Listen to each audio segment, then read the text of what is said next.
Attention 12s, can you hear the roar at Lumen Field? The thunderous stomping that makes opponents' knees shake. That's right, the loudest fan base in football is about to have even more to scream about. Listen up, 12th man. This isn't just another off-season update. What's brewing in Seattle right now could completely reshape our beloved Seahawks. As we know them, a backfield controversy that's been simmering since last December, a quarterback departure that might be the blessing we never knew we needed, and a potential trade bombshell that could fix the most glaring weakness in our offense. One that's been holding us back for years. The coaching staff is making moves behind closed doors. The front office is working the phones, and our star running back, let's just say, his position as RB1 isn't as secure as it was last season. Meanwhile, our former field general has already shown why moving on was absolutely the right decision. And that's before we even talk about the Pro Bowl caliber offensive lineman who might be wearing navy and action green before training camp. Even begin smash that like button. If you're ready for the Seahawks to shock the NFC West this season, drop a comment with your predictions. We're reading every single one. But here's the real question that's keeping me up at night is, our offensive coordinator planning a complete backfield overhaul that could bench our explosive fan favorite runner is our new QB1. Truly, the answer to our playoff drought. And is John Schneider about to pull off the trade of the decade? Buckle up, 12s. This is going to be a wild ride. The rumors are true. 12th man, and they're gaining serious traction, Kenneth Walker III. Our electrifying running back who's broken ankles across the league might be on the verge of losing his starting job to his backup. You heard that right. The Athletic just ranked a potential Seahawks backfield shakeup as the fourth biggest potential RB change in the entire NFL. This season, remember those whispers last season about Zach Charbonnet potentially being a better scheme fit? Well, they're turning into shouts now that offensive coordinator Clint Kubiak has installed his system, that explosive run. Walker broke for 38 yards against the Dolphins, the one where he made 3 defenders miss in the backfield before hitting the open field. That might not be enough to save his starting job.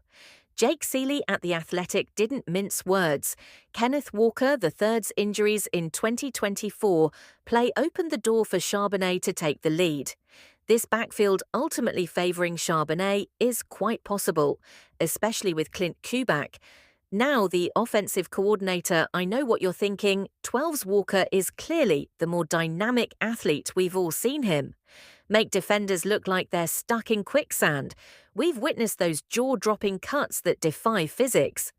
But here's the cold hard truth that McDonald and Kubiak are wrestling with right now. Charbonnet might just be the better complete back for this system. Let's break it down. Walker has missed 10 games since being drafted, not catastrophic, but not ideal either. Meanwhile, Charbonnet brings superior size and power, which translates directly to the critical third down situations that killed our drives last season. The numbers don't lie last season. Walker and Charbonnet had virtually identical target numbers, 53 versus 52, but Charbonnet gained 41 more yards on his opportunities. That's efficiency we desperately needed in those crucial late-game situations against the Rams and Vikings. But here's the stat that might be the final nail in Walker's starting job. Coffin pass protection. Charbonnet earned a rock-solid 74.2 PFF grade on 100 pass blocking snaps. Walker an abysmal 29.7 grade on his 44 pass blocking opportunities. In today's NFL, protecting your quarterback on third down isn't optional. It's mandatory. And with our offensive line issues, more on that bombshell coming up. Can we really afford to have Walker whiffing on blitz pickups when the game is on the line, but don't count Walker out yet? 12's that supernatural elusiveness can't be taught. Those game-breaking runs can't be replicated.